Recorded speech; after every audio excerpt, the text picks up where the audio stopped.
Donc, nous obtenons beaucoup de cela, beaucoup de recul, trop de cela, trop de cela, trop de cela, cela. C'est quoi ça? Quoi de neuf? C'est votre garçon Johnny Shrev. Retour à s'entraîner avec moi. Aujourd'hui, on discute des 3 meilleurs et pires exercices d'épaule. Maintenant, les paramètres sont les suivants. Si je ne pouvais faire que 3 exercices d'épaule, quels seraient-ils? Pour être le meilleur pour construire du muscle, activation, charge exactement sur le muscle, tout ce jazz, cela dépend des paramètres. Mais 3 meilleurs, 3 pires. Ouais, ça craint vraiment un peu. Honnêtement, c'est nul. Ça ne sent pas bien du tout. Et regardez. Et pour la plupart d'entre vous, vous ne travaillez pas vraiment sur votre mobilité, je le sais. Je discute avec des gens qui négligent l'entraînement et la mobilité. Donc, en général, faire des presses derrière la nuque requiert une grande mobilité. Malgré une bonne mobilité sur laquelle je travaille assidûment depuis plus d'1 an, je m'y consacre vraiment. Cela ne favorise toujours pas la croissance de mes épaules. Il y a beaucoup d'autres exercices que vous pouvez faire pour aider à développer vos épaules de manière pressante, comme simplement la presse d'épaule régulière, en gros. Mais ce n'est pas nécessaire. Maintenant, si vous allez faire comme vous savez, prise d'arraché et vous êtes vous savez, vous êtes un athlète qui fait des prises d'arraché ou des levées au-dessus de la tête ou quoi que ce soit, cela a du sens, mais c'est un type d'entraînement différent. Pour vous, les gars qui regardez, la plupart d'entre vous êtes ici pour essayer de construire du muscle de la manière la plus efficace et efficiente possible. La seule façon de le faire est en faisant des exercices optimaux, efficaces et efficients. Ceci pas si bon, jetez-le. Hey, quoi de neuf, les gars? Pas! Abonnez. Alors faites une faveur à votre garçon. Faites-vous une faveur? Abonnez-vous à la chaîne et appuyez également sur le bouton de notification de publication afin que la prochaine fois que je publie une vidéo, vous ne la manquiez pas. Vous serez les premiers à l'obtenir. J'espère que maintenant vous aimez la vidéo. Donc si c'est le cas, appuyez sur le bouton j'aime. Retour à l'émission.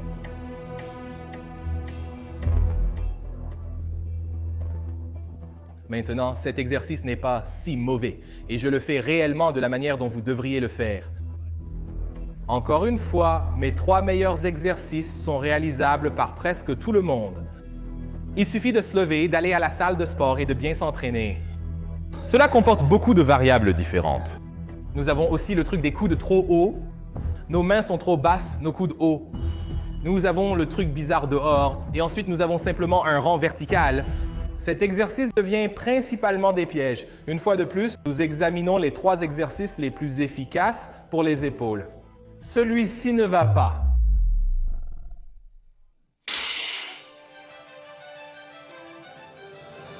Super groupe. Nous allons l'ajuster ainsi puis procéder de cette manière.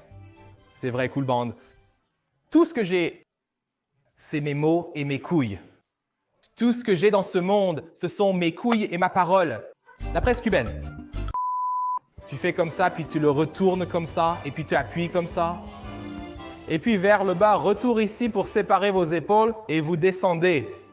Remonte, force-le à monter. Et fais une pression, parce que je crois que j'ai vu ça dans Men's Health. En gros, quand tu veux échauffer tes épaules, fais ça. Nous allons combiner l'exercice du rotateur avec un tirage vertical puis une pression. En gros, tu vas prendre comme Arnold Press et le monter directement. Ne faites pas ça. C'est comme une blessure à l'épaule qui n'attend que de se produire. Ne l'utilisez pas comme échauffement ou exercice principal. D'autres exercices peuvent échauffer vos rotateurs. Eh bien, regardez, observez. Je vais juste descendre ici. Utilisez les mêmes poids pour les exercices funky, posez-les et continuez. Contrôlez bien, coude sur genou, poussez vers le haut, tout en restant droit. C'est essentiellement ce que vous voulez pour ça, d'accord? Je ne vais pas en faire un exercice d'épaule. Laissez simplement les mouvements pour les mouvements que vous êtes censés faire. N'essayez pas de combiner des mouvements de rotation avec de véritables hypertrophies. Vous savez, vous ne voulez pas hypertrophier votre manchette des rotateurs tout comme vous ne le voulez pas. Celui-ci est un no-go pour moi, d'accord? Encore une fois, si j'avais 3 exercices que je peux donner à n'importe qui, je parle de débutant à avancé immédiat. Il se promène dans la salle de sport avec un novice. Il se promène simplement dans la salle de sport ou une personne immédiate ou avancée, quoi qu'il en soit, se promène dans la salle de sport. Ils peuvent faire 3 exercices pour bénéficier des spectacles. Quel serait-il pour moi? Ce sera à la presse Smith ou la presse à machine est recommandée pour les débutants. Car haltères ou les poids libres ne peuvent être les plus appropriés au départ. En effet, ils nécessitent un équilibre de chaque côté et plus de préoccupations, ce qui n'est pas le cas avec ces machines. Un observateur constant ou un partenaire d'entraînement, donc posséder une machine comme celle-ci ou même juste une presse d'épaule me semble être le meilleur choix pour pouvoir faire cela en toute sécurité et efficacement. Maintenant, encore une fois, en abordant cela et en étant capable de le faire dans cette machine aussi, il y a beaucoup de problèmes que nous avons. Je veux passer en revue cela avec vous lorsque nous entrons dans cette machine. Assurez-vous que ce banc est assez proche de ceci ici pour qu'il vienne vraiment près de votre menton. Sinon, nous avons ce problème où c'est un peu comme ceci et tout le monde est coupable. Je le garantis à 100%. Ils ont ce grand écart entre la barre ici et ici. Et l'empilement des articulations ne va tout simplement pas se produire. Donc, ils finissent par juste presser dans la barre et faire ceci. Donc, vous faites ceci comme vraiment bizarre. Vous savez, presque une élévation frontale. Vous voyez ce que je veux dire? Je veux dire, oui, en gros, c'est ce qu'ils font. Si vous êtes trop proche, vous êtes au sommet de la tête. L'idée est de déplacer cet objet près de votre visage. Ça demandera des ajustements, mais il devrait être très proche, comme effleurer votre menton. On a aussi parlé d'inclinaison. Ne le positionnez pas à 90 degrés, mais à l'inclinaison la plus haute pour avoir un peu d'espace. Pour un angle ici, pour avoir un peu d'espace. Autrement, ça sera dur pour vous de toute façon. À partir d'ici, pour l'instant, le poids est encore trop loin. Donc, si je veux empiler les articulations, je serai comme ça. Et ce n'est pas optimal du tout, donc je vais rapprocher un peu. Et juste là, vous voyez comment ça repose sur ma poitrine, non? Je pourrais sans doute me rapprocher un peu plus et c'est exactement ce que vous devez faire. Donc, si déplacer l'objet semble excessif, il est préférable de faire un petit ajustement. Prendre environ 2 minutes pour bien vous positionner puis effectuer correctement l'exercice. Vous ruinez souvent les exercices en ne vous positionnant pas correctement. De toute façon, nous sommes près du bar maintenant. Après, vous pouvez le voir ici, c'est près de mon menton. Devine quoi, je peux plus facilement empiler mes articulations ici, du sol au tronc, tête levée, regard droit devant, puis en appuyant vers le haut, coude maintenu. Sous le poids. Donc, si vous regardez, nous pouvons réellement empiler correctement les articulations maintenant. Quelque chose aussi qui sont géniales pour les débutants. Si vous êtes avancé et que vous voulez rendre cela un peu plus difficile, vous pouvez transformer cela en une véritable presse à épaules assise, ce qui est assez cool. C'est pourquoi j'aime cette machine. Parce que ensuite je peux faire la même chose, l'aplatir, enlever le dos, me mettre sous le poids et je peux partir d'ici et ensuite faire une presse à épaules. Et devinez quoi? Si vous êtes débutant, c'est une compétence que vous pouvez développer progressivement en commençant par le dos en haut et en terminant sans dos. Cela sollicitera davantage votre noyau et de plus, travaillera plus vos deltoïdes postérieurs. Alors, essayez celui-là. Au-dessus des trucs de presse derrière le cou, d'accord? Ensuite, sur la liste, nous avons votre exercice le plus basique et l'un de vos plus anciens. Bon, je ne suis pas sûr, mais tout le monde le fait de toute façon. Élévation d'échelle d'haltère. Maintenant, je vais vous donner quelques conseils et indications pour rendre cela très, très optimal. Je vais certainement donner du crédit là où le crédit est dû. Mon fils Mike Van Wyck propose une formation impressionnante sur YouTube avec un bon rendement similaire au mien. Je lui donne, nous sommes, comme tu sais, quand je dis d'aller entre la porte et de presser les mains sur la porte et de pousser. Ressens ce sentiment. C'est ainsi que tu devrais aborder le soulèvement ou entrer dans beaucoup de courses.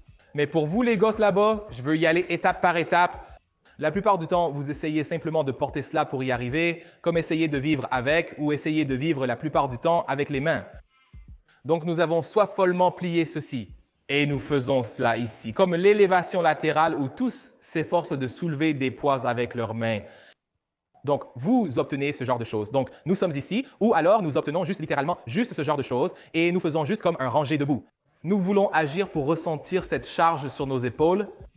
C'est faire une petite chose, comme un petit peu d'un rock, comme l'indice que Mike donne, en termes de comme le balancer un peu juste, un peu le pousser, le repousser, ressentir ce repoussement droit. Vous devriez ressentir ce léger petit mouvement venant de votre épaule. Vous ne devriez pas penser à comme si tout cela venait des mains, plus c'est venant de votre épaule et votre coude, votre main et votre poignet, votre avant-bras, quoi que ce soit. Juste une extension de ce point fixe d'où nous essayons réellement de soulever. Donc, vous pensez à cela, pensez à repousser, comme le balancer un peu, et puis nous allons réellement monter, nous allons monter tout le haut. Maintenant, nous n'avons pas besoin d'être ici sur le côté, mais nous pouvons être un peu inclinés, comme 45 degrés environ. Mais de toute façon, donc ici, et puis nous allons monter droit et nous allons repousser, repousser. Je ne veux pas que mes épaules sortent. Je ne veux pas que mes trapèzes remontent. Nous recrutons beaucoup de pièges en discussion, essayant d'aller dans cette direction malgré les difficultés. Nous faisons simplement cela à la fin, pensant que nous faisons bien notre travail. Je travaille mes épaules et vos pièges absorbent tout le mouvement. Nous voulons juste un peu le secouer. Essayez un peu de vous lever. Ouvrez-vous. Et repoussez. Éloignez-vous de votre corps. En montant, c'est comme si je levais ma poitrine avec, non? Je laisse mes pièges en bas en soulevant ma poitrine. Donc, je suis ici et souvenez-vous que ces 3 pouces en haut, ces 3 pouces en bas sont ce que vous voulez vraiment contrôler. Nous ne voulons pas monter brusquement et avoir une chute et essayer de rattraper en descendant. Nous voulons juste pouvoir monter et contrôler le poids en descendant et en montant le mouvement fluide. Et ensuite, vous êtes juste épuisé avec cette tension ici restant sur les deltoïdes tout le temps. Gardez votre poitrine en haut et à l'écart. N'essayez pas de soulever avec vos mains. Beaucoup de gars ne peuvent pas faire ça. Vous obtenez ces trucs. Votre poignet fait ceci et vos épaules se fatiguent. Vos poignets se fatiguent. Avez-vous perdu du poids ou autre chose? Faites de votre mieux pour penser à soulever à partir de ceci et de cela. C'est ça, vous soulevez d'ici, pas de là. Arrêtez donc ces gestes étranges avec vos mains. J'ai faim. Enfin, nous avons le soutien de la poitrine allongée avec l'envol inverse des haltères. Je suis sûr qu'il y a une façon plus simple de l'exprimer, mais vous savez ce dont je parle quand je dis que je deviens musicien? J'aime ça car souvent, nous peinons à nous connecter comme quand nous sommes penchés en avant. Haltères inversés à la mouche. Donc, nous obtenons beaucoup de cela, beaucoup de recul, trop de cela, trop de cela, trop de cela, cela, cela. C'est quoi ça? Je l'ai vu, j'ai vu 1000 versions de cela. Chacun a une raison pour ses actions, ce qui est bien. Si je devais choisir 3 exercices accessibles à tous, débutants, intermédiaires, avancés, quand ils ont peu de temps en salle de sport, je choisirais ceux qui ciblent efficacement les deltoïdes postérieurs. Vous pouvez pratiquer le reverse pec deck, certains SCAP l'utilisent aussi. Ensuite, nous faisons les câbles, beaucoup de traction. Ici, nous allons faire la même idée, la même approche que nous avons utilisée lorsque nous avons fait l'élévation latérale. Donc, avant de descendre, encore une fois, nous pouvons enjamber le banc. Nous n'avons pas besoin d'être en arrière comme ça et raide comme une planche ou sur cette chose. En essayant de faire ces choses, nous pouvons passer par-dessus comme être athlétique. Donc, à partir d'ici, je suis presque comme en train de me pencher en arrière, comme me mettre ici, juste ajuster mes pieds en conséquence au lieu de faire notre genre traditionnel de cette chose là-bas. Nous allons en fait le balancer sur le côté, un peu devant. Donc, vous allez sur différents angles. Donc, au lieu d'être de cette façon, ce que vous devriez être, nous allons sortir ici. Donc, la plupart du temps, pour la majorité des gens, la mobilité est beaucoup plus facile ici qu'elle ne l'est réellement. Ici, vous avez probablement déjà fait comme des I et des T et des V, quoi que ce soit. Ce sont de bons exercices à faire pour renforcer l'épaule, mais nous allons utiliser cela pour faire agir l'épaule encore plus. Donc, nous comptons plus sur le deltoïde postérieur. Donc, ce que nous allons faire, c'est que vous allez vous balancer à droite. Je vais me protracter. Je ne veux pas m'asseoir comme ça parce qu'alors nous faisons cela et nous faisons comme un exercice de scapula en rangée. C'est biceps, piège et scapula. Ce n'est nulle part près des épaules. À peine donc, nous voulons le laisser tomber. Donc, nous voulons être un peu sur le banc. Et ensuite, à partir d'ici, vous voyez comment mes mains sont juste, en gros, comme mon noyau est engagé numéro 1, sol à noyau. Le noyau est engagé. Les hanches sont poussées sur le banc. Et vous pouvez voir comment c'est juste un peu balançant. Là, je vais le sortir, c'est ce que je veux faire. Je veux pousser loin et dehors, vous voyez, mes épaules, mes scapulas, rien ne se passe encore. Rien de tout cela ne fonctionne pas encore. Ça le sera. Alors que nous allons de là, nous allons monter. Nous allons repousser. Et nous allons l'arrêter avant qu'il ne revienne tout le chemin ici. Nous n'essayons pas de faire ces choses. Je souhaite le hisser au plus haut et le contrôler en descente. Presque comme le rattraper en descendant. Et ouvrez.